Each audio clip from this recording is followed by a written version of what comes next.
Good afternoon, everybody. It's 2 o'clock, so we will welcome you all to the Somerset North Planning Committee. I'm Kathy Pearce, Chair of the committee, and to my left is Councillor Matt Martin, who's Vice Chair. Just go through some housekeeping things as usual. Fire drill, we're not expecting a drill, so if the alarm goes off, it's a real thing. Just head out the double doors towards reception, square. I'm echoing. Yeah, it's Has somebody got the one's laptop, one comes on.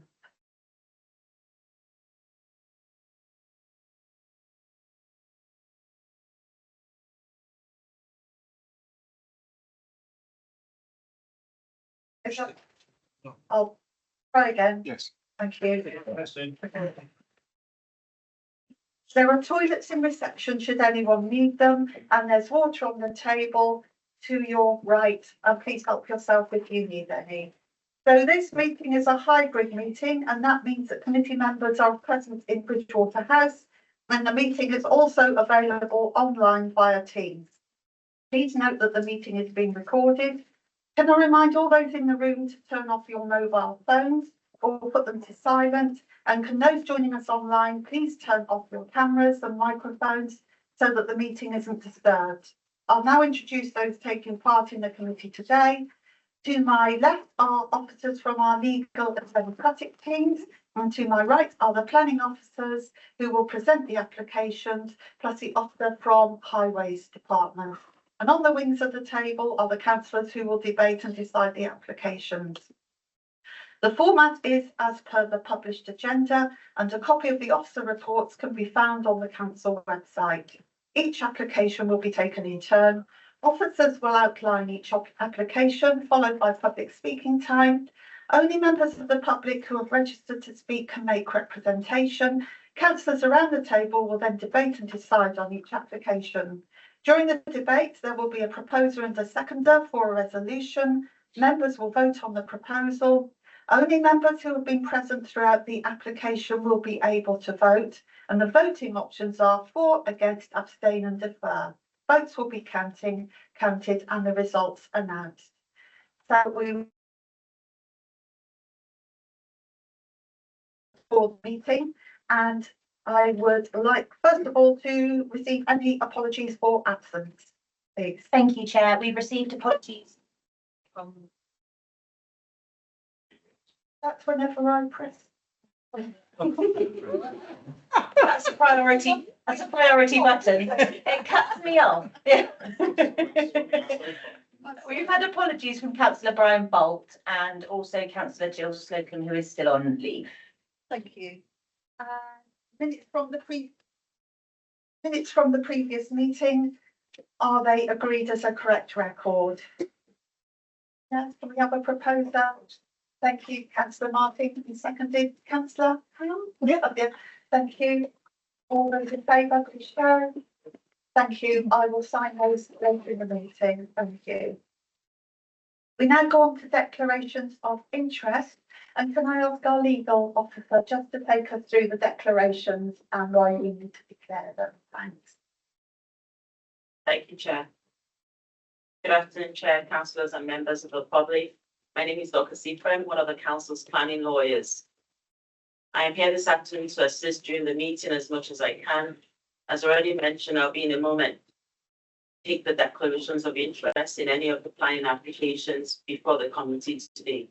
If I can just give a reminder to members and information to the public about declarations of interest.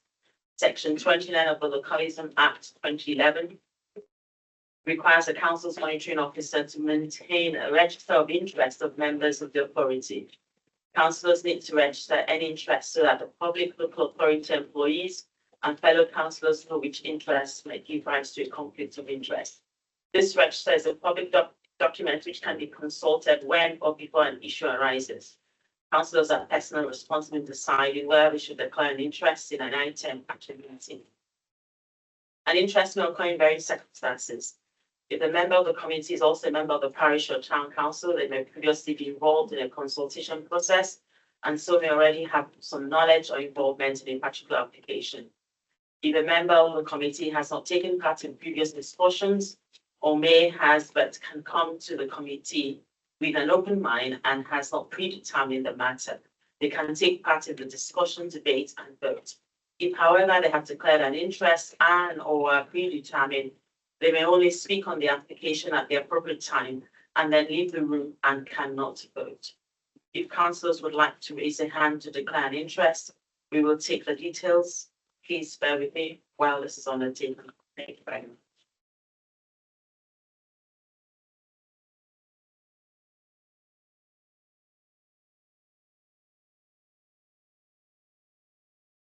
Yes.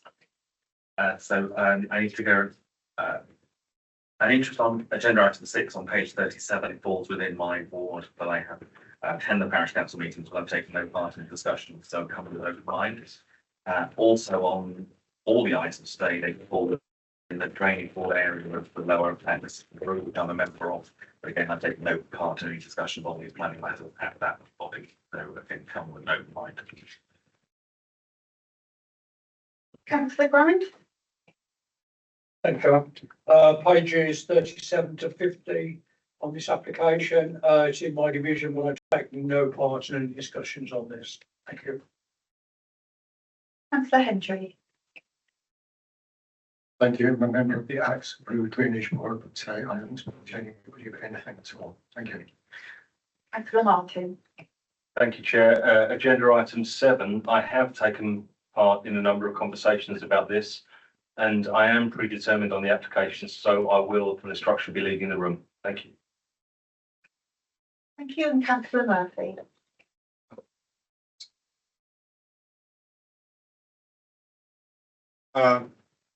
On item 89, 112400 page, what page is that? 19.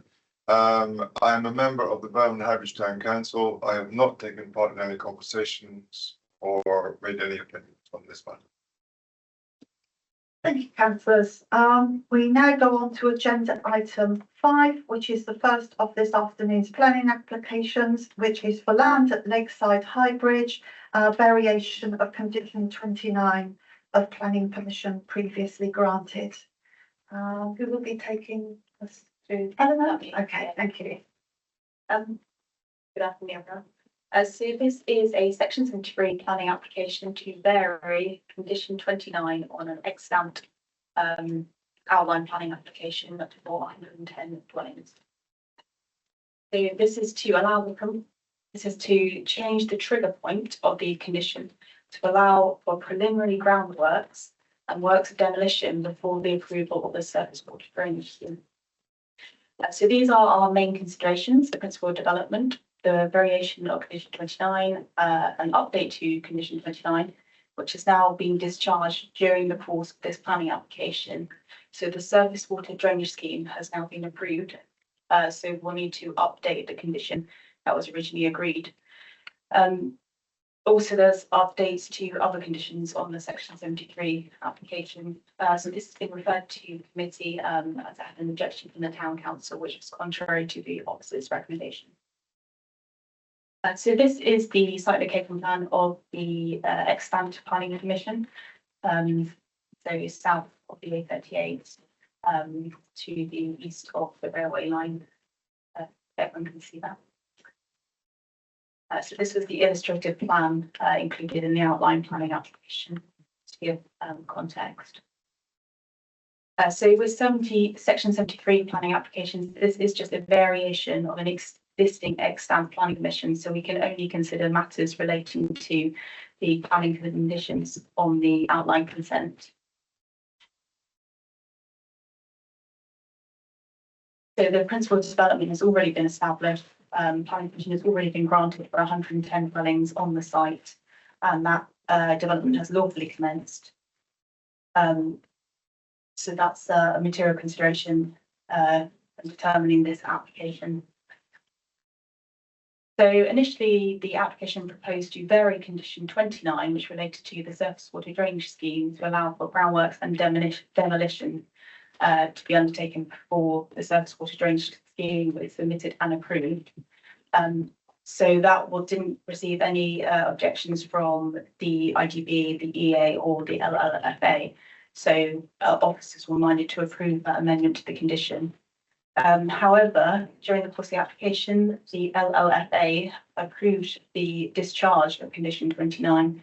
And so the surface water drainage scheme has now been submitted, agreed and approved. So the condition 29 now needs to be updated to the following wording as shown on the bottom of the screen, which is development hereby permitted shall be in full accordance with the surface water drainage scheme approved under Planning Commission 11/18/00087.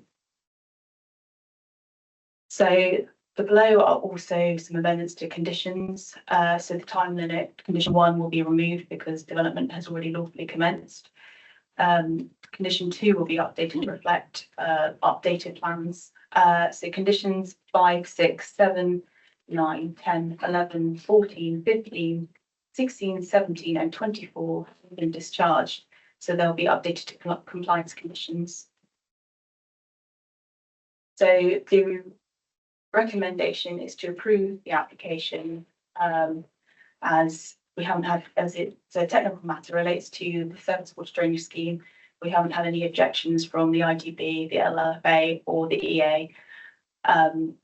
The condition has now been discharged. The surface water scheme has been approved. So it's recommended that the application is approved.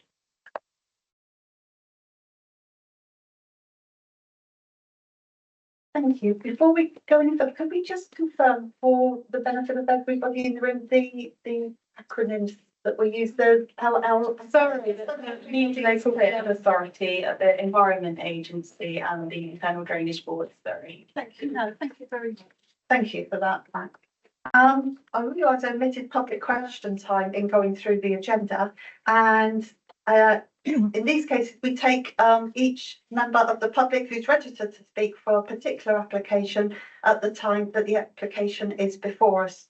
So I will now call on Geraldine Stevens, please. If you'd like to come up to the table in front. And if you can just switch on the mic, and you have 3 minutes, and just let us know when you're ready to start and we'll set the timer. Thank you. I haven't brought any paperwork with me. I've just come as a resident that lives at Lakeside, where the plans at the back of it that they want to have the outline. This was all started back in COVID, so hardly anybody knew about it, and it all went very quickly through without us. The road that we live on is the A38, and they want to go through Lakeside to go and build 120 properties over there, which we do not have the facilities. If you'd have all gone and had a look before the plans were decided, you would have seen for yourself. It is dangerous. It's a ridiculous idea to try and put 120 houses through an estate. The estate is very small. It was never built for any more buildings to go at the back.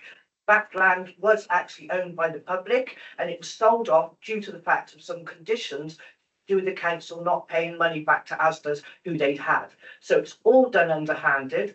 We feel very strongly, we are a conservation area. We've had one lorry go through that's took out our bollards. So I'm interested to know how they think they're going to get all this building work and all these houses through to this field.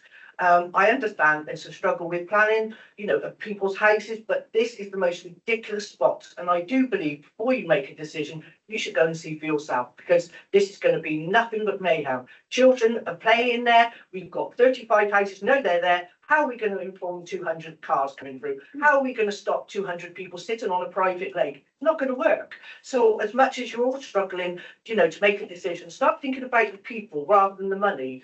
I just think it's very unfair, and I do think you need to go and have a look. That's my finish. Thank you. We'll take the next speaker as well and then respond to comments made. Thank you. Stuart Jones, come to the table, please. And you have 3 minutes. We've just realised that the timer isn't here as usual, but we have Councillor Martin operating the stopwatch. So just let us know when you're ready and we will start. Thank you. Do I need to press? Yes, if you just press the grey button and that should bring the microphone on. Okay. Good afternoon, everyone. My name is Stuart Jones. I'm a Lakeside resident committee member, and I'm here to speak on their behalf. The development site is behind the adjacent to Lakeside. Lakeside provides the only viable access route. This road has one entry and exit point onto the busy A38. It is not to highway standard. It is narrow, has tight bends, and is block paved in parts. It was designed to accommodate the traffic of 35 houses and not 145.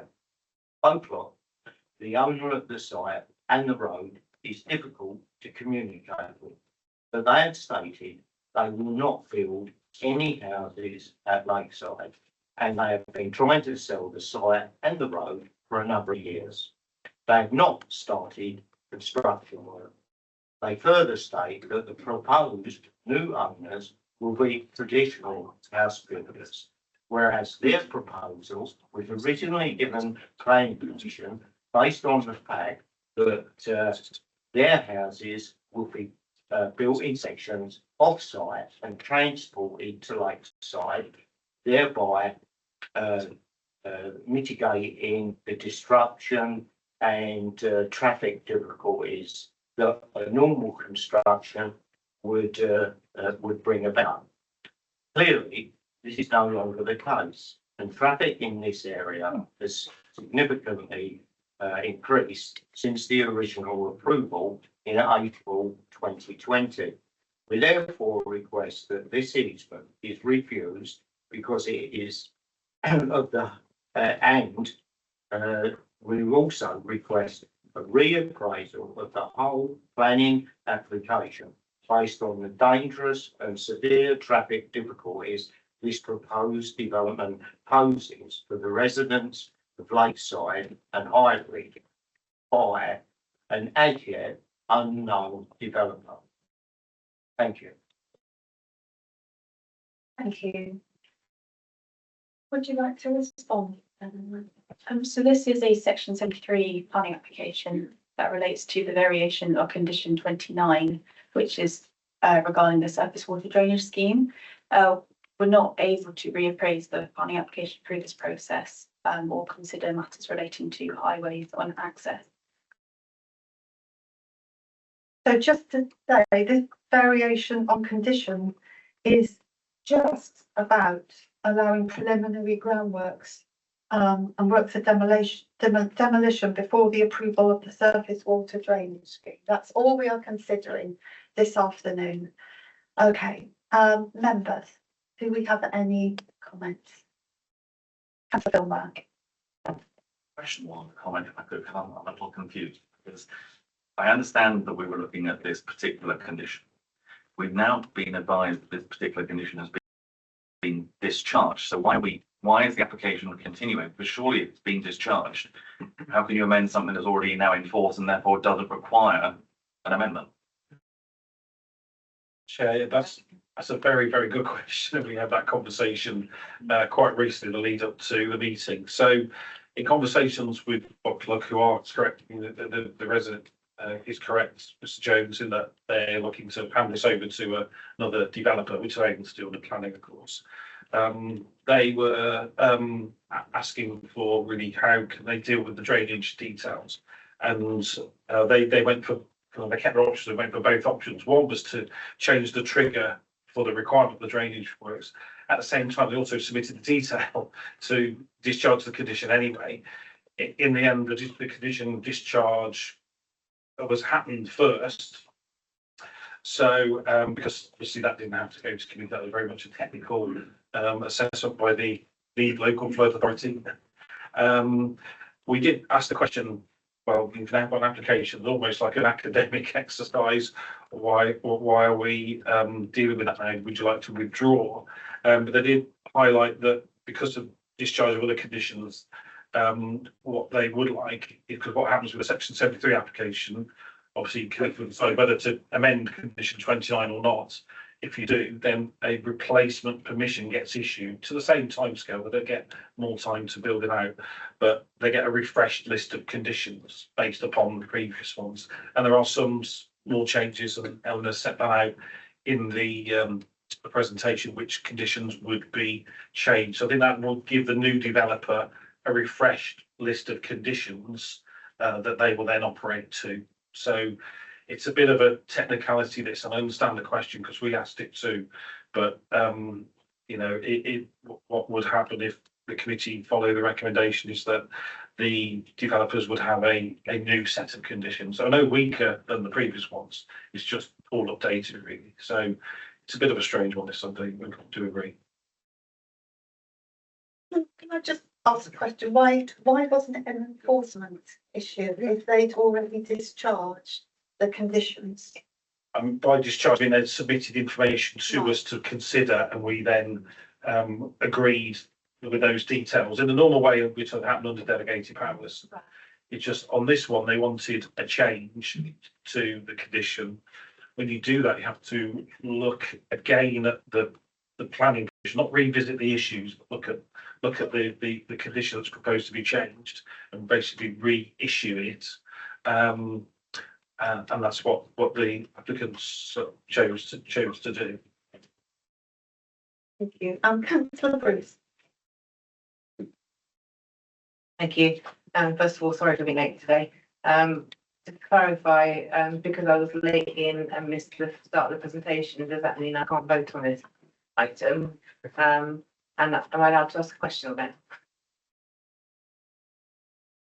Sorry, councillor, I was taking advice on the very question you were asking, and I missed how much. Were you not here for the whole of the application? It was the main presentation by the officer. I missed. Well, then you cannot vote. No, sorry, you can't. Can I ask a question? Yes, yeah. Okay. I was a little bit confused when I was reading the report in terms of the groundworks. The demolition seems to have been done. The request to change the condition is a retrospective request because the groundworks and demolition work has been done from what I understood from the report. Does that mean that work that's been done that was not in compliance with the condition, has that been what means that the development has actually been started and so it's prevented the application from expiring? I just wanted to understand all that a little bit better. So I think the main change to the trigger the developers are looking for is regards to the groundworks. The demolition, which was a small building in the corner of the site, I believe, has happened. That has kept the permission alive. So it's very slightly retrospective that demolished a building, but demolishing a building wouldn't really have had any impact on the drainage issues. It's certainly groundwork issues potentially could, and that's what the lead local flood authority had to consider in advising us on this application. But certainly the groundworks and the presence of the new developer on the site, to our understanding, hasn't happened yet. Thank you. Any further questions or comments? Can I say something? No, I'm really sorry. You get your 3 minutes at the big. No, I'm really sorry. It's just said something that's not true. The house was demolished because it caught fire. It's not. Caught fire, and it had to hold on for a minute because I battered it. This said, can I see people that know what's really happened? There's loads of lies, and I'll tell you what, I'm not listening to it anymore. You're all a bunch of liars. You don't know half of what's going on. You just believe what you're told. Please, a response, please. I think it's in. Yeah, absolutely, Chair. I can, because I did talk to Bob Pluck about this.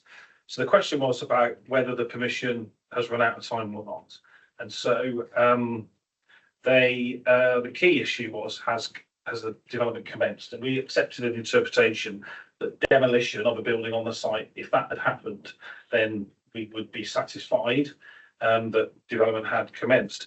And we asked for information about the works to actually demolish the building. It may well have been after a fire or some event like that, but certainly we saw evidence that a contractor had gone to the site on behalf of Boglock. We saw some of the contractual information about that and evidence, photographic evidence that there was a building, probably part of a building by the time the demolition contractors got there, but then they cleared that part of the site. So we were satisfied that the demolition had happened. So you know, based upon all the information that we requested and received, that's the factual information we will give the committee. Thank you. I mean, fundamentally, we rely on you to give us legal and correct information. And if your recommendation is to agree this, that is the recommendation. Members may disagree, but they'll have to have a planning reason for that. So bearing all that in mind, are there any further comments, questions, recommendations?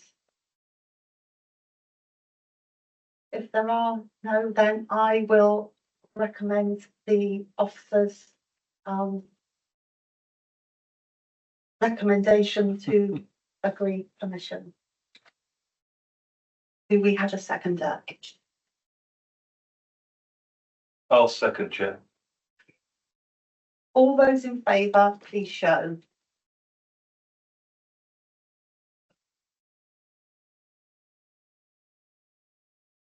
So eight in favour. Can we count again, please, to make sure we get this right? One.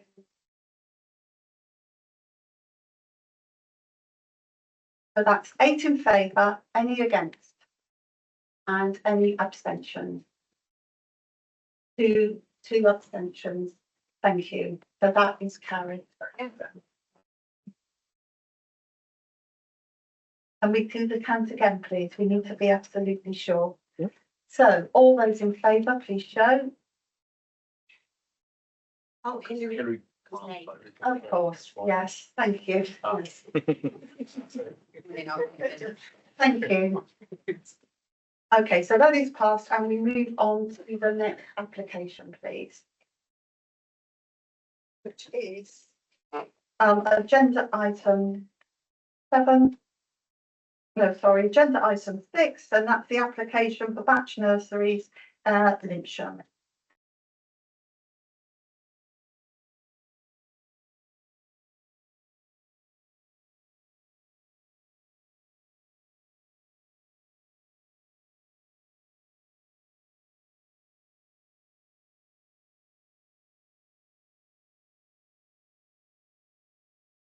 So this application is for a boundary extension and change of use of land to an existing touring caravan site. So the existing site has 12 touring pitches, and this is to extend it by 20, so coming to a total of 32 touring caravan pitches. The proposal also includes the erection of a facilities building, demolition of on-site outbuildings, and the creation of a bund to the northern boundary and some landscaping. So the main considerations are the principal development, the design and visual impact, highways, flood risk and ecology. The application has been referred to the committee as it has an objection from the parish council contrary to officer's recommendation. So this is the site location, the aerial view and the site location plan. So this is the proposed site plan. If you can see, so that has got the bund to the northern end of the site. It's got 32 touring caravan pitches. It's got the facilities building to the east of the site, set back from the existing dwellings on to the east of the site. So this is the proposed block plan and elevations of the facilities block as well. These are the site photographs from the west and the view from the industrial estate. The fence on the north is the north boundary of the application site. That's the view from the north boundary towards the existing dwelling, and also the view from Rectory Way, which is the highway adjoining the site. This is the view from the dwellings to the front of the site, from Rectory Way, the main highway. Some more views of the site. So this is the view from an agricultural access. So this was how you would see the site from the highway. It benefits from existing landscaping, which screens the site. So on balance, it's an existing touring caravan site they wish to extend. So it's to extend an existing established business. The proposed pitches are to the rear of the site, so that's not easily visible from public viewpoints, so it's unlikely to have an impact on the wider character of the area. The flood risk issues have been overcome, worked through and overcome, and the site has limited habitat value for bats, and ecology surveyors worked on, and also there's going to be a section 106 for the biodiversity net gain. So our recommendation is to approve this planning application subject to a section 106 agreement. Thank you. Thank you. There are no speakers on this item, so members.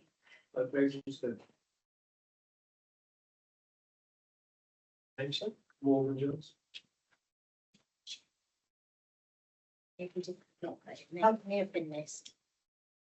Yes, we didn't have a record of that, but as you are here now today, I will allow it. So would you like to come to the table, please?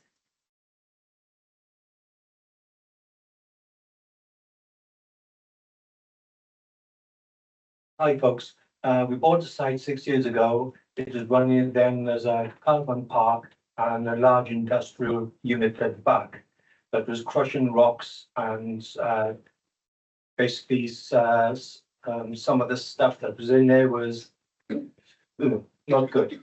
So there was lorries going in and out of the site on a daily basis that was transporting thousands of tons of gravel and soil per week. That has been closed down, so we bought it, and that's the extension of the caravan park. That's what we want to take on. At the very back, it can't be seen because there's a railway line on the back of the site. So it's not being overlooked by anything, and from the front of the site, like you've seen, it can't be seen. So we've gone through a lot of hoops to get here, and thank you for your time, and I'll finish with that. Thank you. Thank you, Mr. Jones. Members, any comments? Councillor Filmer. I think actually it would use to hear from the speaker. I mean, I can understand where Lympton Parish Council came from, the highways issues and the floodplain, but to be honest, our experts, highways have said there isn't a highways issue. And as you've heard, there were other highways uses there that put stuff on the network before. And in terms of the floodplain, well, we're all on the floodplain in that area, all of our holiday camps. So I don't think those are strong enough reasons to say no. I don't see a problem with this application, having it supported. The only thing I did want to ask, and it's more of a question about conditions and enforcement of. Condition 3 is a really good condition. It tells people that they can only use holiday accommodation for holiday use. I'd just like reassurance from the officers in terms of enforceability of that condition, and because it's something that we have struggled with elsewhere. So just want reassurance that that can be enforced. I don't see any problem with it, but I'm happy to move the recommendation of grant. But it's just that reassurance, and it might be something we need to look into on other sites. Thank you, Councillor Filmer. Like to respond. It is a standard condition. It does meet the designation, so it would be enforceable. Yeah, it would go through the usual enforcement process. Needed to. The Hendry. Thank you, Jim. On page 39, 4.3, second sentence. I'll just read it for you. Internal access be given to the first floor safe refuge within the roof space. I'd be expecting floods up past the ground floor or something. Why is it up to within the roof space? Not quite getting that. Usually a refuge is only a raised ground floor, not access up to the first floor. Floods, is it? So with the application, they'll submit a flood risk assessment, which will calculate the flood level. And with that, the safe refuge has to be above flood level. So it's usually his first floor in flood zone 3A. I didn't realise it was flood zone 3A. I'm sorry about that too. Not sure. Okay, on that basis, no other problem. I've read through it, so I'm quite happy to second council. Thank you. Any other comments? No, we're ready to take it to a vote then. So we have Recommendation to approve the officer's recommendation to approve. Proposed by councillor Filmer, seconded by councillor Hendry. All those in favour, please show. I think that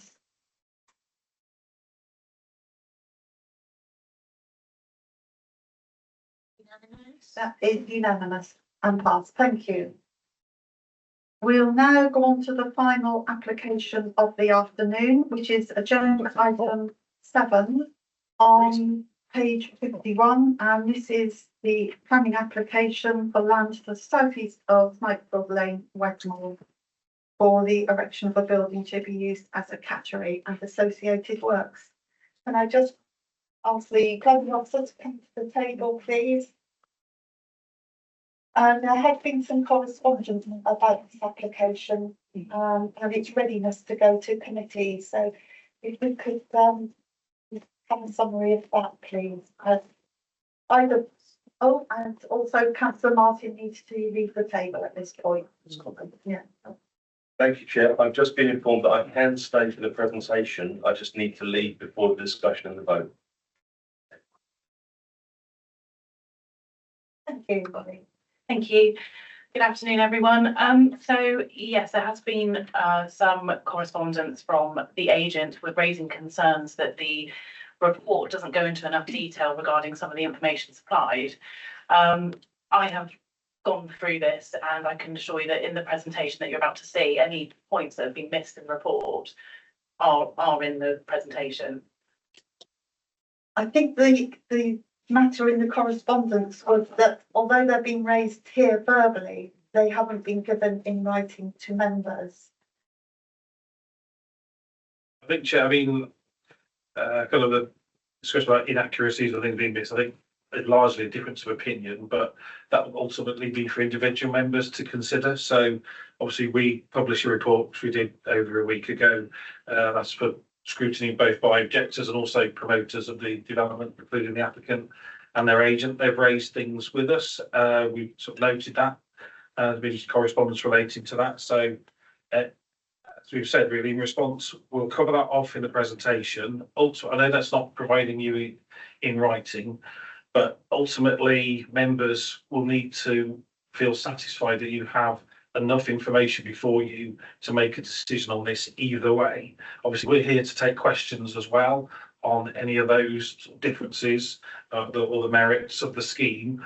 But ultimately, of course, as ever, you've got to be happy that you have all the necessary information before you to make a decision. If you don't feel that you have, then clearly, then the normal way to kind of work through that would be to defer and request information that you feel is absolutely necessary to come to a view either way on the application. So I hope that helps, Chair. Yes, thank you. And if it could be made clear when through the presentation, the additional bits, then members, we must decide whether we can make a decision today or not. Thank you. And I just wanted to add as well that the additional detail, they haven't altered my recommendation either. So, okay, so we'll move on to the presentation now. So the application site is on land to the southeast of Snipeford Lane in Wedmore, and the proposal is for the erection of a building to be used as a cattery along with associated works.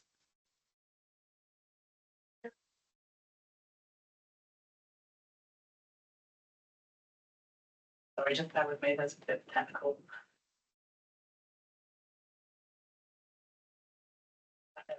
Yes, okay, that's fine. So the application has been referred to committee as the opposite recommendation is contrary to the view of the parish council and division member.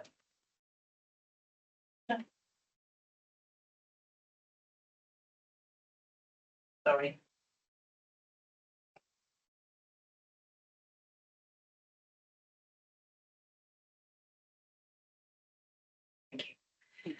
So as discussed, since the publication of the report, there have been some points clarified.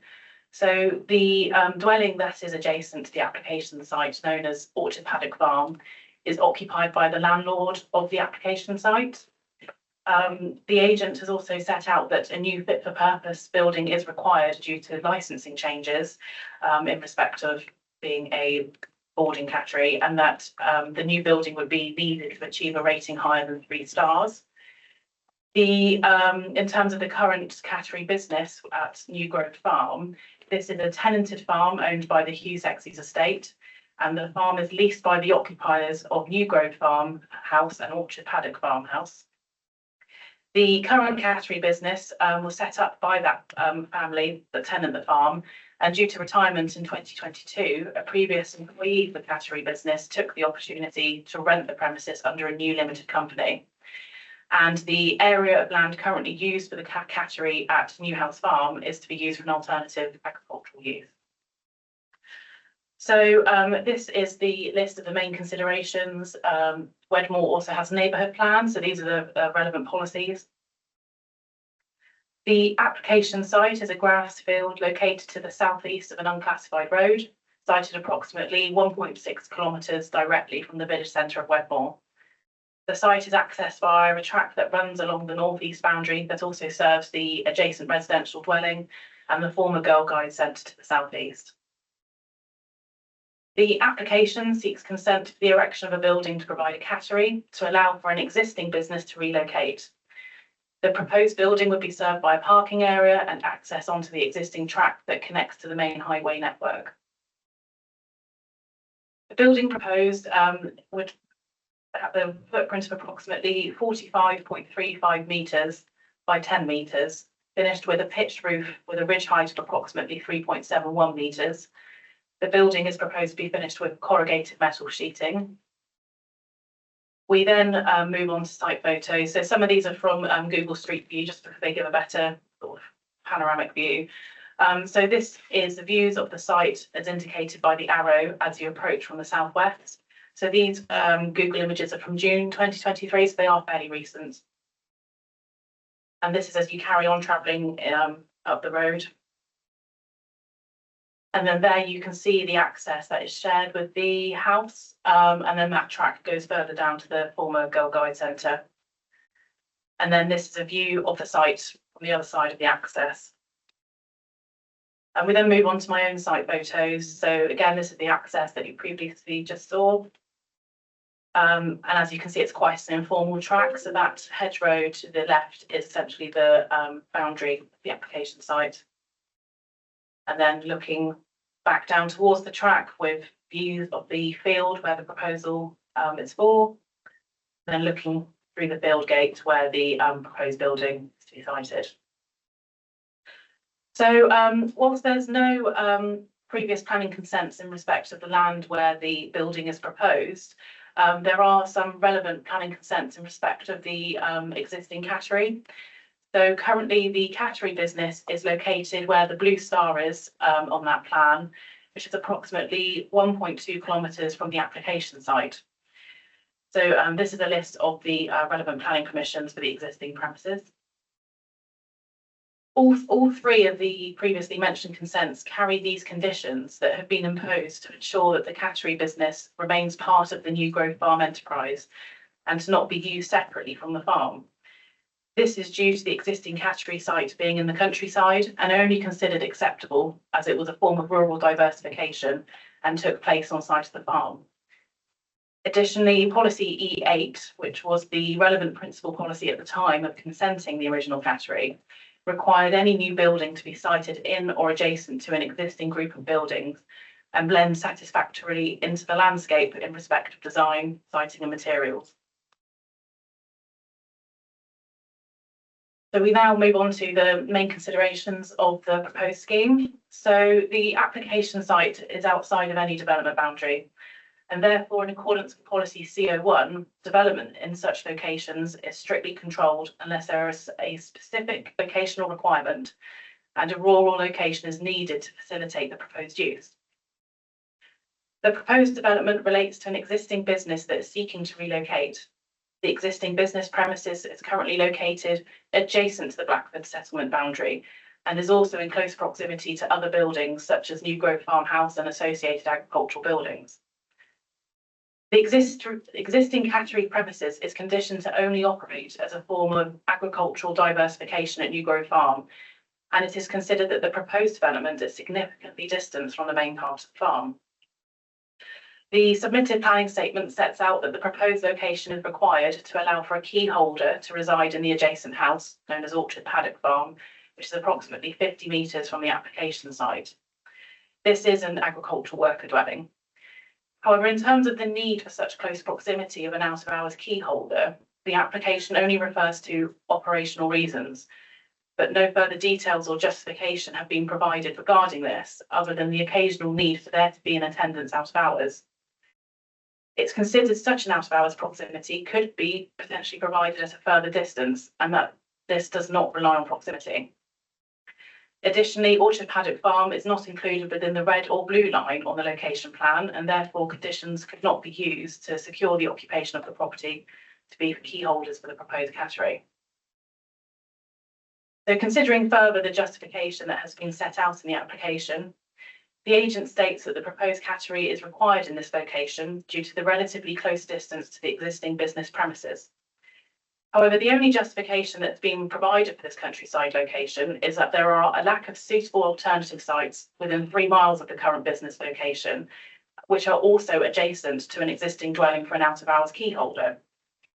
It's considered that the operation of the cattery does not rely on a countryside location and could be delivered at a site that is in a more sustainable location. Additionally, it's not been robustly demonstrated that an out-of-hours key holder must live in such close proximity to the enterprise in order for the enterprise to function effectively. The statement sets out that new premises are required to allow for an increase in standards and size. However, no business case or similar has been provided to demonstrate that this need is fundamental for the business to continue. Whilst it is noted that licensing rules are changing, it has not been evidenced how the current facilities would be assessed against the new rules and how this may or may not impact the business. The agent has provided further information setting out that new premises are also required due to the existing site use changing, and this would result in the cattery being lost. However, the original consent for the cattery buildings carries conditions that intended for the cattery to only be an ancillary part of agricultural diversification at New Grove Farm, and not to be operated as a separate entity. Due to the separation of the proposed building from the main farm, it is not considered that the proposed development could be considered on the same merit as the original consent for the existing cattery. Therefore, as it has not been robustly demonstrated that the location proposed is fundamental to the operation of the cattery business, it is considered that the principle of the development does not comply with the relevant policies in the local plan. So moving on to other considerations, in respect to visual impacts, the application site is an isolated rural location surrounded predominantly by open countryside. The proposal seeks consent for a building that would have an approximate footprint of 453 square metres and a ridge height of approximately 3.71 metres, and would not be in close proximity to any existing buildings and a number of existing buildings, with only the residential dwelling, as you previously saw. It is noted that there has been an attempt to design the building to mimic an agricultural building. However, given the number of windows, the dimensions, and the relatively isolated location, this is not considered adequate mitigation for the resultant visual impact. Additionally, whilst there is existing mature vegetation, this is not considered to provide adequate screening. If consent were to be granted, a landscaping plan could potentially be secured by condition. However, it is not clear if adequate landscaping could be delivered, given that the existing mature vegetation would not itself adequately screen the site. Moving on to other matters, in respect of residential amenity, due to the isolated location, the proposal is not considered to have a detrimental impact on existing residents in respect of overlooking, overshadowing, or overdominance. Environmental Health have reviewed the proposal and have raised no objection. In respect of highway safety, while there was an initial objection from Highways, following a further review by the Highways team, this was lifted. If consent were to be granted, conditions could be used to secure an appropriate access onto the highway. The proposed parking provision is also considered to be acceptable. In respect of ecology, the application site is within the nutrient catchment area for the Somerset Levels and Moors Ramsar. However, SES are satisfied that the proposal would not result in an increase in nutrient loading. The application is BNG liable, and therefore, if consent were to be granted, a Section 106 and the standard BNG condition would be required to secure this. However, overall, the principle of the development is not considered to be acceptable, as the proposal would result in an unjustified development in the countryside with no robust demonstration of the need for this location. The proposal is also considered to result in an unacceptable impact on visual amenity due to the combination of the isolated rural location and the size and scale of the proposed building that would result in a visually dominant addition that would be out of keeping with the rural and open agricultural character of the site and surrounding area. Therefore, whilst the proposal is not considered to have a detrimental impact on residential amenity, highway safety or ecology, the application is recommended for refusal for the following reasons. So the first proposed reason for refusal is that the proposal would result in an unacceptable development in a previously undeveloped part of the countryside that has not robustly demonstrated a specific locational requirement or justified the need for a rural location. It is therefore considered that the principle of the development does not comply with policies S2, CO1 and D15 of the Sedgemoor Local Plan. And the second reason for refusal proposed is due to the size and scale of the proposed development, combined with the isolated rural location of the application site, it is considered that the proposal would result in a dominant addition that would be visually out of keeping with the rural, open and agricultural character of the site and surrounding area. As such, the development is contrary to policies D2 and D19 of the Sedgemoor Local Plan. Thank you. Thank you. Just ask Councillor Martin to leave the room, please.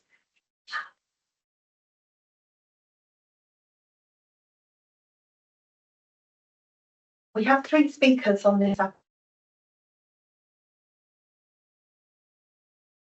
Jenny Blackshaw of Wedmore Parish Council to come to the table, please. Thank you. It's all already. If you just let us know when you're ready to start, and then we'll start the timer. Thank you. Okay, I'm ready. Thank you. Chair, members of the committee, I'm speaking today on behalf of Wedmore Parish Council in support of this application. The Parish Council gave careful consideration to this proposal at our meeting held on the 8th of October 2024. After reviewing the application against policies contained in both the Wedmore Neighbourhood Plan and the Sedgemoor Local Plan, the Council resolved unanimously to support the application, subject to the inclusion of a condition requiring the submission and approval of a comprehensive waste management plan. The application aligns with a number of key planning policies. Policy WEB 10 supports small-scale businesses that enhance the local economy without harming rural character. This proposal achieves that balance, providing a much-loved service to the community without impacting the surrounding countryside. Policy WEB 11 requires high-quality design that respects the rural setting. The proposed building has been thoughtfully designed to blend in with the agricultural character of the area. Policy D21 of the Sedgemoor Local Plan supports sustainable rural economic growth.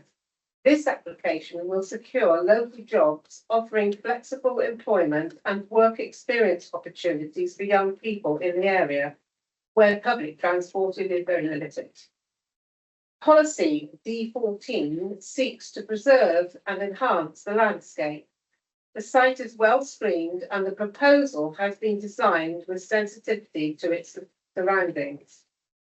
We would also like to emphasise that the Cattery is an established, much-loved local business that urgently needs to relocate to continue trading. Without this new site, the business will close, resulting in the loss of local jobs, opportunities and an important service to pet owners across the wider Wedmore area. No objections have been raised by nearby residents. In fact, the application has received strong support locally.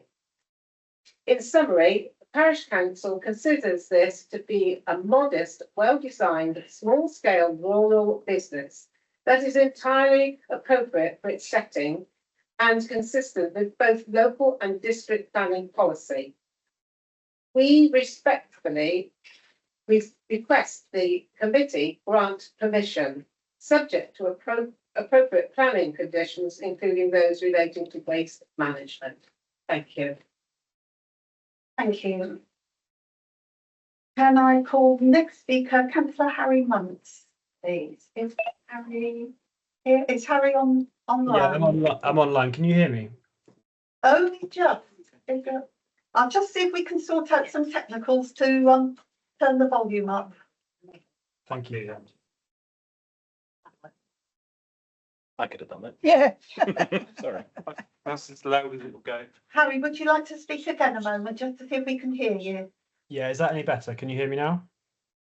It's better. Can everybody hear?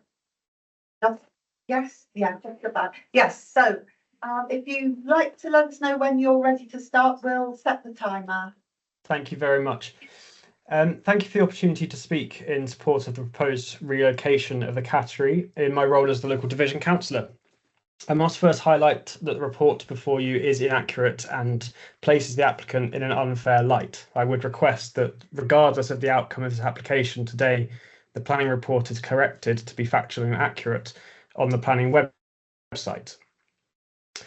The report states that the site is a previously undeveloped part of the countryside and questions the need for a rural location. In fact, the proposed site is directly adjacent to Orchard Paddock Farm, the home of the proposed key holder. This ensures 24/7 oversight, a vital licensing requirement. The applicant has also demonstrated that no alternative sites are available. To claim there is no robust locational need is simply incorrect. The applicant has also explained that the Cattery can only become sustainable if it moves and its current location is on tenanted land. The report also states that the development would have an unacceptable visual impact. In reality, the buildings have been designed to fit with its surroundings and is low impact, comparable to nearby agricultural structures, many of which have recently been approved by planning despite far stronger local opposition. This is working rural land, not an isolated countryside, and the site is far from out of place. Anyone who's had the opportunity to visit the site will see the existing developments, building sites, infrastructure and access provisions and attest to how ridiculous this claim is. Hopefully the site photos can demonstrate this fully. The proposal has received strong community support. The parish council is unanimously in favour. Local residents back it fully and both local councillors support the application. On the proposed increase from 36 to 40 pens, this isn't just an expansion for its own sake. It's a response to growing demand. The Cattery is a valued local service and this move will safeguard jobs while creating new opportunities. These include flexible roles for parents, part-time work for young people and therapeutic placements for Sedgemoor Manor School pupils with additional needs. The current premises cannot achieve the highest animal welfare ratings. The proposed site will meet and exceed those standards. Without relocation, the business will be forced to close, resulting in the loss of a respected community-supported service. In summary, and on planning balance, this application supports local employment, improves animal welfare, and protects a local rural business the community greatly values. The only real reason for refusal is the location, but the need has been clearly demonstrated and the claim that the site is isolated in the countryside is simply not borne out by reality. I urge the committee to support this well-evidenced and widely supported application. Thank you very much. Thank you, Councillor Muntz. We will now go on to the third speaker and final speaker, Fun Collier of Collier Planning, who is the applicant, please.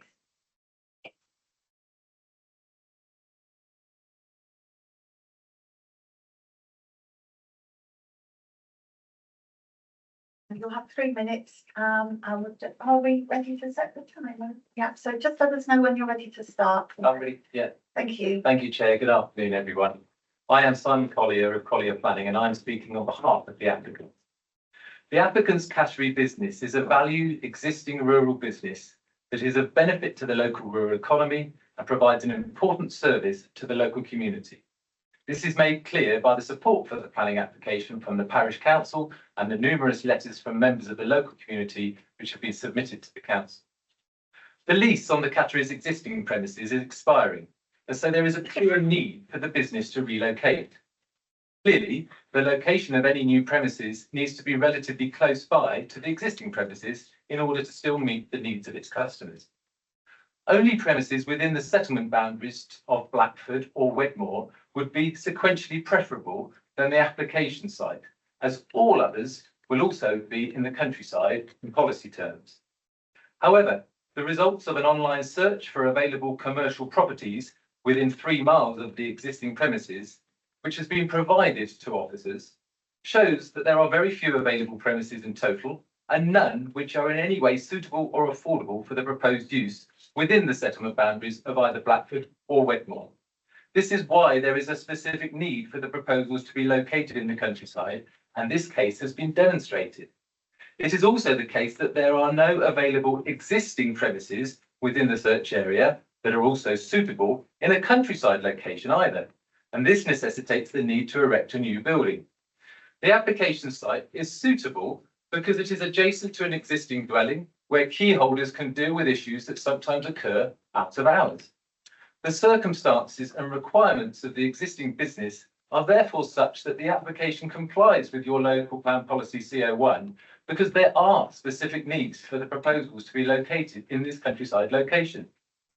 The visual impact of the proposals will be limited given the existing tree screening on the boundaries of the site, but the building will also generally appear in the landscape as an agricultural building, and its design and orientation would be very consistent with the landscape character of the area. There have been no objections to the application from any statutory consultees, including the Council's highways, landscape and ecology officers, as the report confirmed. It has been demonstrated that 10% biodiversity net gain will be achieved. The delays in the consideration of this application since it was submitted to the Council in July of last year has caused significant uncertainty for the applicants and their customers. On their behalf, I therefore request your support for the application this afternoon so that the business can continue to provide a valuable service to the local community. I've tried to summarise the case that has been put to officers in the 3 minutes, but it is disappointing that these points were not addressed either in the report or within the update that was provided verbally, especially given that 3 minutes, Chair. requested that a written update was provided to cover them when we received the report last week. Thank you. Thank you, noted. Nelly, would you like to respond to points that have been made? Yes, thank you, Chair. So in terms of the first speaker, I would just say that the policies that are referenced in terms of the neighbourhood plan. So policy WED 10, which is for supporting local economy, only relates to development that's within the defined boundary of Wedmore District Centre, so isn't relevant to this scheme. And in terms of policy WED 11, small scale employment space, it states development proposals which provide small scale, which is less than 150 square metres, class B1 employment space would be supported. So again, not relevant to this scheme. The local plan policies that were also referenced to, I think there are some errors there because policy D21, rural economy, that isn't the policy in the local plan. I can't remember off the top of my head what D21 is. We do have D15, which relates to, I can't remember exactly what it's called, or I can remember economic prosperity. And I do reference policy D15 in my report and within the reason, the first reason for refusal, because whilst policy D15 does support small scale employment development, there's also objectives of that policy, stating that it has to be appropriate scale and character and dependent upon the nature of the activities involved, the character of the site and its accessibility. Policy D14 is actually our highways policy. I think this might have been confused with policy B19, which relates to landscape. I'm not entirely sure, but I just wanted to clarify that there were some misunderstandings there.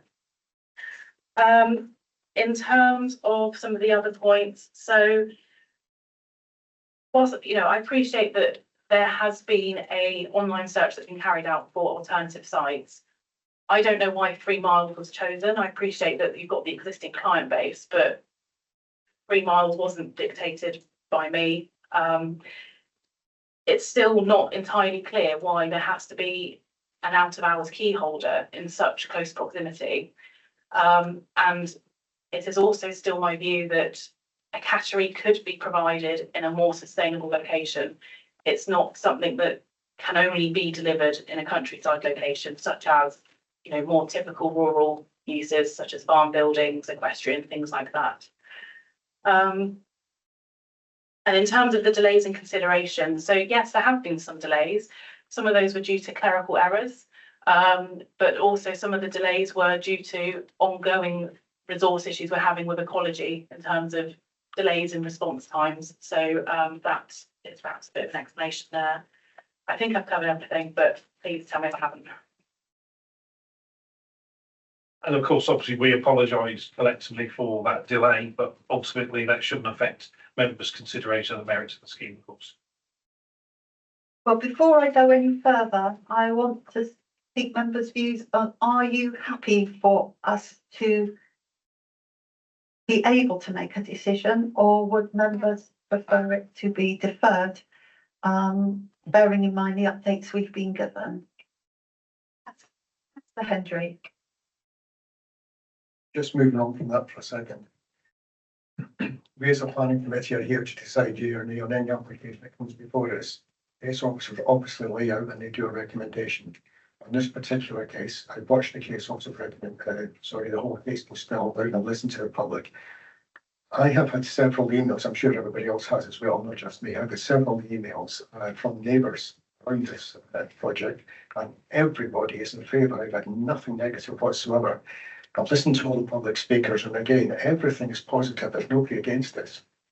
I don't know why this has been recommended. I do know. I can see that policy. I'm not going to start reading all policy numbers. I'm not going to do that because everybody's beat sad to death anyway. Statutory consultees are all on board with this. Biodiversity, ecology, environment, everybody's on board with this. And the parish council haven't said one single word against it whatsoever. So all the councillors for this area are all for it as well. And sometimes a line has to be drawn in the sand and just say, well, okay, over and above everything else, do we accept it or not? Even landscaping shouldn't be a problem, because if the applicant said, okay, we have to just landscaping, then fine, so be it. I'm sure they wouldn't knock up an argument. On this particular case, here today, I don't like to go over such recommendations against them too often, but on this occasion I have to. And even before this goes any further to discussion with anybody else, I would actually recommend that we grant permission. Thank you, Chair. Thank you, Councillor Hendry. Just I'll take Councillor Filmer, but just we'll need planning reasons why we're going, if the decision is to go against the officer's recommendations. Councillor Filmer. Start with to go with your comment about whether we go for deferral. I think a debate would be useful. It may well be the recommendation for deferral comes from that debate anyway, but I think it would be worth airing some of those issues if the committee are happy. I mean, on the case itself, I take a slightly different view from Councillor Hendry. As a planning authority, we are plan-led. We start with the local plan, and that's what our officer has done. This is in the, as far as our plan is concerned, this is in the open countryside. So you've got to prove why you should be allowed to do it. And it may well be the applicant can prove that, but that's why we're starting from the point of saying it's a no. So I don't have any problem with what our officers have done. And I think there were some comments made in some of the public comments, which seem to give criticism to some of the officers. And I think that is a little unfair in this particular instance. I struggle with this slightly because part of me is, if we've heard what the parish council has said, or we've heard what the community has said, and this is obviously a very well supported local business, and I think all of us want to do what we can to support it. We need to do that in such a way that it is within policy, or can at least justify why we go outside of policy. Because if we don't justify it well enough on this one, the next time Wedmore sees an application for another business in an open countryside location, which the parish council may not support, you can bet your bottom dollar they will come back and say, oh, well, you granted it for that one. And it doesn't matter how good the applicant is, it goes with the land. It's not how good they are or how bad they are, because we've had that with some other developers. We'd like to say, I'm sorry, we know there are a bunch of roads, we don't want to grant it. We can't do that. We have to go with the policy and what is happening on the land. So this one I struggle with, because I think the officer's right in terms of policy. We've been told it needs to go here because it's next door to where the key holder would be. But I think the officer said that site is not within the red or blue line, so therefore it's not conditionable. And on that basis, we will be granting this in the open countryside without the ability to guarantee that those two sites are linked. So if that property got sold off, we're suddenly left with this in the open countryside, no support, and then the next application will be, I'm sorry, we need to put a property there because we need to look after the animals. So I would not feel comfortable in granting it as it stands at the moment without that link to that property. We've seen the previous permission, which some of us who are long enough in the tooth will remember the original coming forward, and very much it was tied to the fact it was farm diversification, which gave us that ability to hook why we could grant it in the open countryside, because it was something that we could tangibly say this is linked to that property. So I would need to see something here that gives us that sort of guarantee. Again, to avoid any issues of we need to prove why this site and why this site alone. I think there's more work that maybe the applicant needs to do to prove that to us, and if they can do that to our satisfaction, then again it gives us the strength to defend this should anyone else challenge why we did it here and not somewhere else. So I think we just need that extra support, and I would also feel that Councillor Henry mentioned landscaping. We could do something on that. I think, yeah, we would certainly need to be making sure that we have done something on that. We know that biodiversity is going to be dealt with, but we have no details on this at the moment showing us how that could be done. So my feeling at the moment is if I had to make a decision on this today, I would have to go with the officer's recommendation. So I would be more comfortable going for a deferral to get those extra bits of information to prove why we can do it here. But as it stands at the moment, I would struggle, and that's, as I say, I am struggling with it because I would love to be able to say yes, because it sounds like it is a fantastic business. It's well supported, and we want to see it flourish. But we have to do it in such a way that it doesn't make such a big hole in our local plan that others can follow their way through. Thank you, Councillor Filmer, for articulating that so well, because I think that's the dilemma that we probably all or most of us are feeling at the moment. Can I just take a response first to the matters that Councillor Filmer raised, and then I'll ask Councillor Hendry and Councillor Grimes.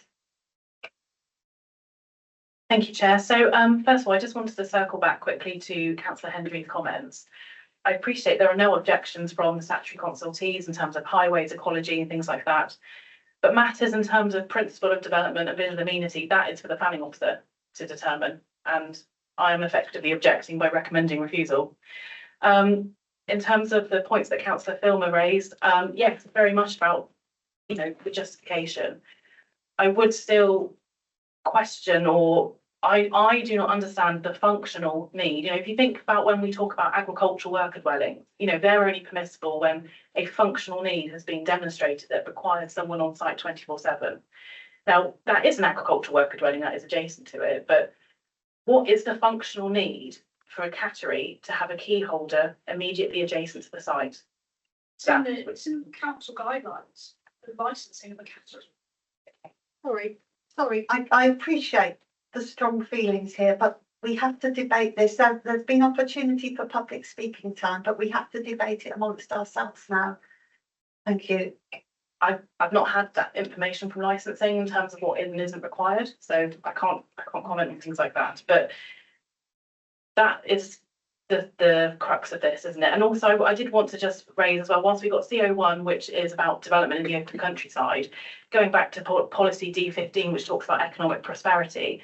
Yes, small scale employment schemes are supported only if, though, they remain of an appropriate scale and character, which is, suitable to the character of the site, its accessibility, and priority is given to the redevelopment, remodelling and or enhancement of existing sites in the first instance. So you also have that policy to consider as well, not just CO1 in terms of the first reason for refusal. Thank you, Chair. Just to follow up on what Councillor Filmer said in terms of options for members this afternoon, Councillor Filmer correctly set out that it's a plan-led system. You have to have most regards to the adopted local plan policies before you, and you've got the officer view on that, and obviously you've heard from the applicant's agents on that as well. So you've got to take a view on whether it is compliant with policies, or if it isn't compliant with policies, are there sufficient material considerations to outweigh that non-compliance with the policies? That's an individual judgment that you have to make. So you have to then individually decide, do you have enough information before you from what you've heard today and what you will hear from other members to make a decision either way? Or if you are undecided and you would like further information, and Councillor Filmer has explained from his perspective what he'd like to hear more about from the applicant's side, then obviously deferral is an option. So I just wanted to make that really clear to members. Thank you. Councillor Hendry. Thank you, Chair. I think the comment about if we let this go ahead and say yes, and then somebody else comes forward and said, well, you give it to them or we have it as well in regular, you can disregard that comment completely because everything's taken on its own merits. And if you said yes today, which I'd already said I propose that anyway, if you said yes to this, and another application comes in, they cannot say, well, you give it to them, so you have to give it to us. That doesn't work that way. Everything's taken on its own merits, and other applications, different application. And I just stated already, statutory consultees are all on board, biodiversity, ecology, environment. Not one single negative comment has come in that I know of, other than in this room. That's the only negative. Everything else is all positive. So I stand by again that yes, I do propose that we actually grant permission, regardless of anybody else thinks. That's my thoughts. Thank you. Thank you, Councillor Hendry. Councillor Grimes. Thank you, Chairman. I think the planning officer answered some of the questions that I wanted to ask. Any further comments? Councillor Bruce. Thank you. Just a clarification, there was seems that I feel that we might be lacking information to be able to make a decision. I just wanted to know, has the applicant been given enough of a chance to provide that information before? Why are we in a situation now where that justification for the need for the key holder to be adjacent hasn't been provided? There has been some delays, so I'm just checking that the applicant's been given sufficient time to give that information. Yes, sufficient time has been given, and it was probably actually several months ago I initially told the agent that I would be looking at recommending refusal and my reasons why. And to add to that, obviously, that's been an officer view. The applicant's now heard and will continue to hear from individual members of the committee. So in the event that the item was deferred, that's a further short window of time to provide some additional information to address any committee concerns. Thank you. Councillor Murphy. Yeah, reading into some of the items, especially residential amenity, there seems to be no contravention of residential amenity. In fact, it says it's definitely unacceptable. I think where the problem possibly lies in they are trying to make the building bigger. They're going to 40 spaces for cats. And I suspect that if we go, we may be able to go to a deferment, which would reduce the size and make it more amenable. It's a question of making it more acceptable in terms of being something in the open space, in a countryside space. And I think looking at the whole thing, you look at it and you think you're putting this large building, which they're attempting to say looks like an agricultural building. And the windows are made in such a way. I know that there is a cattery in the area which is closing. And so therefore, there is definitely a need, and the need is recognised, and that's why they're trying to make it into a bigger building. In my opinion, it must be possible. When you consider, if you go to page 60, you're looking at this residential amenity business, and there are no real objections to it. You know, in terms of the actual business itself, I think we might find in deferring it, we give them an opportunity to look at the size of the building, the presence of the building in this open space, whether it could be ameliorated in terms of size, because it doesn't have to be 40. They're basically trying to make a business that is suitable and sustainable for the local area, which uses the cattery a lot. People travel, they put their cats in. It's a wealthy area. I mean, it's definitely needed. So I would support a move to defer this, to allow for the consideration of the open space, consideration of the various I mean, this residential amenity. And I think that can be resolved by looking at it in that way.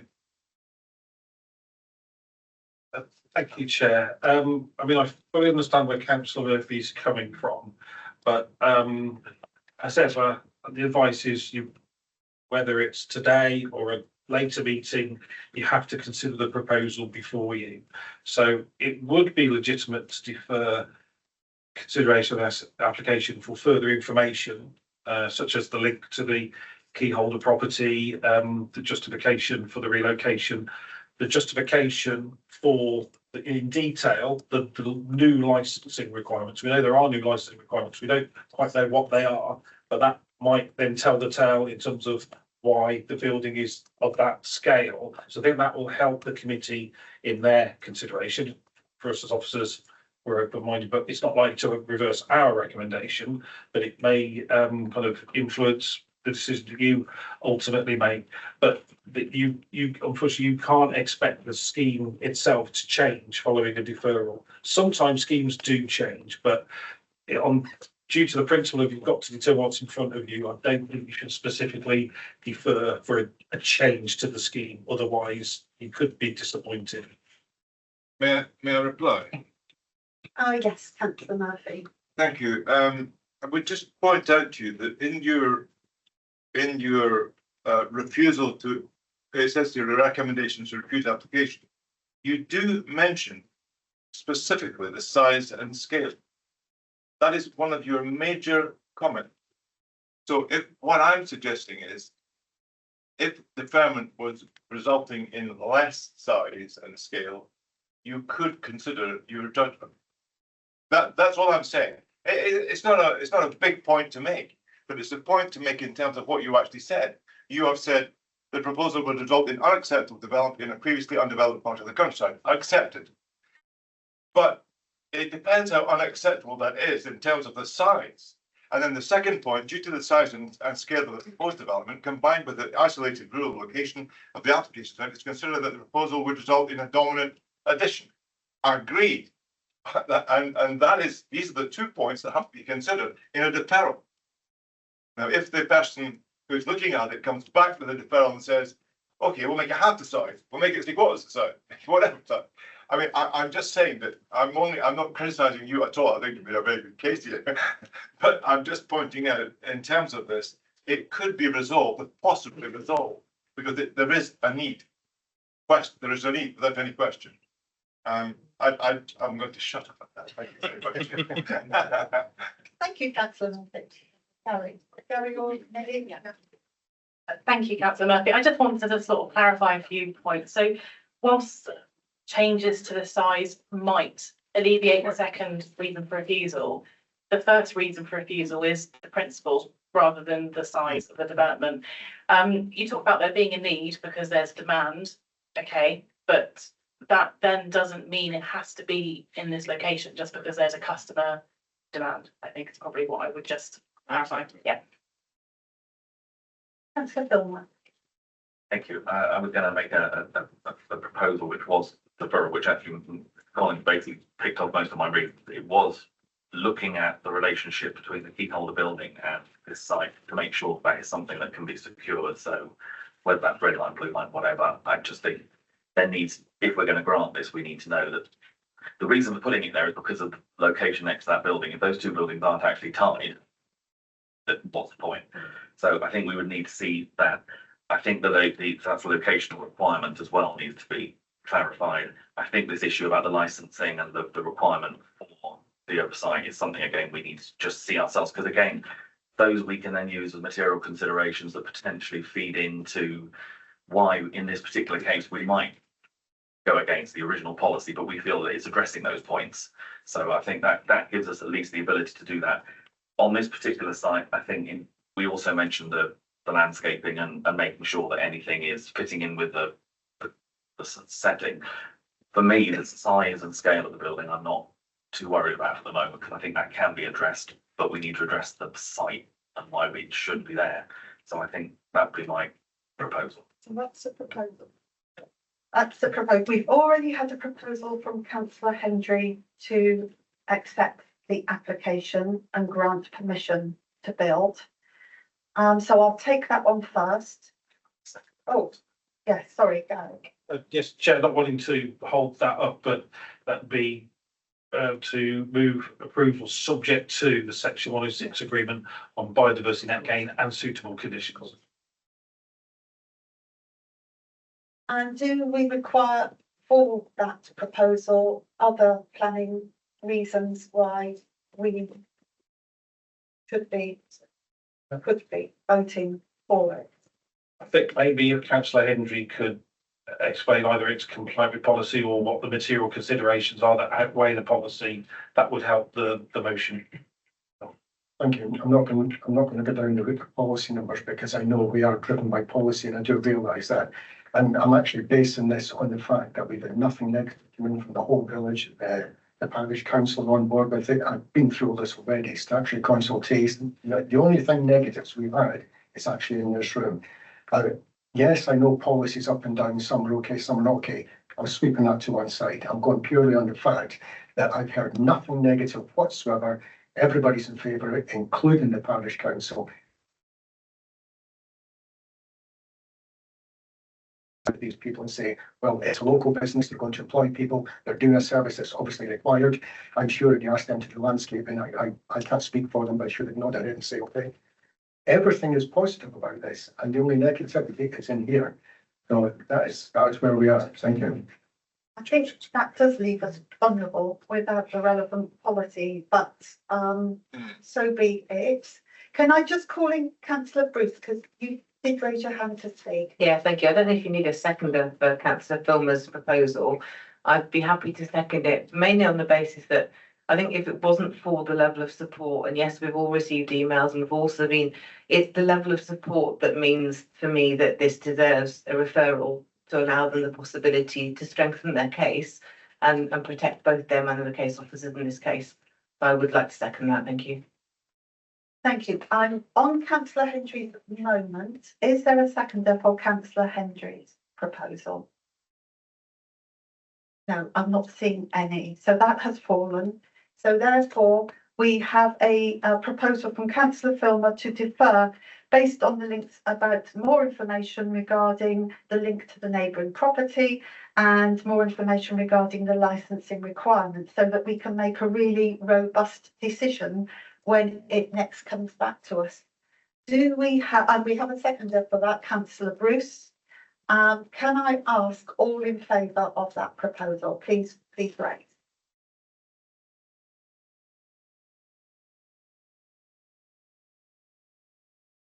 That's right, because Councillor Martin is out of the room. So that is the proposal, the motion that's passed. Can I just ask if it's possible to bring that back to the next planning committee, next month's committee, if possible? I'm just conscious this one has already been deferred to this committee. Well, I just ask as soon as we can. Yeah, we note that, Chair. Yeah. There won't be for any lack of effort No. if the red line Yeah. changes to accommodate the key holder dwellings, but we'll absolutely as soon as possible. We'll focus on the next meeting. I think that's all we can do. Yeah, thank you. Thank you, members. Okay, so that brings us to the end of the applications for the afternoon, and we now go to the final item on the agenda, which is appeal report, which is 65. And yes, we'll get Councillor Martin back. Thank you. Just that. Listen, we keep on.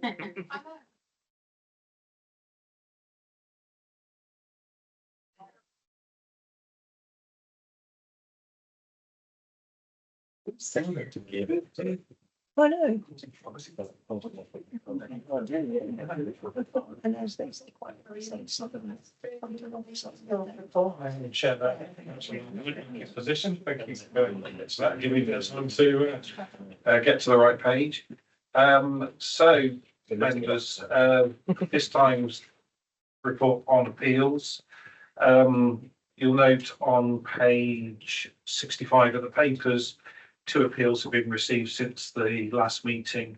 They're both delegated decisions. One is a prior approval, demolition of buildings and construction of one dwelling in the place of the buildings to be demolished at 59A Broadway, Chiltern, Polden.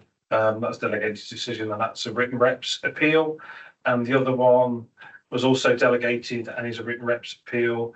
This is prior approval for a change of use of an agricultural building, also to a dwelling house with associated operations at Little Bankland Farm, Banklands Lane, North Newton in Bridgewater. So we'll report back on those once we get the decisions in from the Planning Inspectorate. Speaking of which, we have received 2 decisions from the Planning Inspectorate since the last meeting. The first one relates to, and again, these were both delegated decisions to my knowledge, and they're both written reps too. First one was the proposed erection of a holiday let at Weybridge Farm, Holloway Road, Middlezoy. That was allowed. Now, just highlight, had a look at that decision recently and just hoping I'm going to open the right one, and I have. So in that case, this was one where the objection from officers was that it was contrary to policy and it was outside of existing settlements. In this case, the inspector felt that the relevant policy D17 didn't absolutely exclude such premises being outside of existing settlements too, and also assessed what local attractions or local facilities there were that occupiers of this holiday let would have access to. Was it a reasonable prospect before the inspector? And so the inspector felt that on balance it was, and that it could be approved. There was also a concern that the accommodation would be incompatible with the operation of the farm in which it was located. However, the inspector noted there'd be a palisade fence at the rear boundary, and whilst farm activities would be visible, the boundary fence would ensure that visitors would be safely separated from these activities. I'm sure they'd probably hear it anyway. So the inspector did conclude future visitors would enjoy a farm stay with a reasonable degree of separation from farm activities that could disturb. So the inspector allowed the appeal. We'll see what the TripAdvisor responses, reviews on that are going to be, but it's got planning permission, courtesy of the planning inspectorate. Then the second item, which was at Guards Hill Barn, Mayridge Hill, the Spaxton. This was a proposal for the installation of 4 dormer windows, which I think, looking at the appeal decision, that's got reduced to 2 dormer windows. But this was essentially a barn or barn-like structure, and the proposal was to put, well, if it originally was 4, it's certainly 2 come the end. Really significant dormer windows in the roof space. The inspector considered quite clearly that would harm the design of the building, the amenities. I think it was either within or in close proximity to the Quantocks National Landscape, and the inspector dismissed that appeal. So 2 interesting cases, especially the holiday let one, which we will discuss amongst the team as well, and we'll look out for some trends with regards to that. We won't overly active response to that because again, it was each case on its individual merits, but we'll keep a track on those kind of things as well in the light of that decision. Thank you very much. Councillor Bradford. Chairman, I've heard of one at Bank for the North Newton.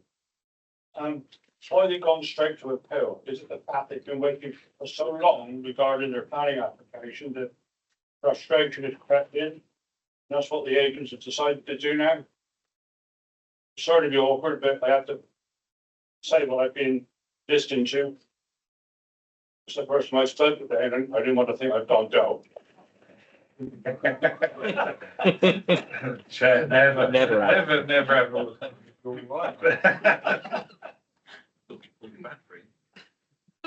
So is there an answer to that? My answer is, Go on.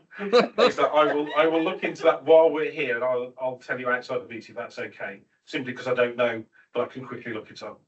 That would show whether it's an appeal against non-determination. If it's a prior approval, It would get DEC consent, yeah. I will check straight away and I'll advise you immediately after the meeting, if that's okay. There's a lot happening in the pharmacy at present regarding changes and bond viability, et cetera, et cetera, et cetera. The cost involved, the amount of time it's taking for people to get through land agents, solicitors, then it hits the planning. I know it's not your fault, but I've got to make the point. The individuals is costing them thousands of pounds when they're waiting a couple of years for a planning application to come forward. You know, it's becoming a bit of a, well, you see why the system's been broken, it's starting to break already, I think, yeah. Sorry, it's sort of be awkward, but I'm just, as a business, kind of a farmer, involved myself in some of these things, it's become a little bit,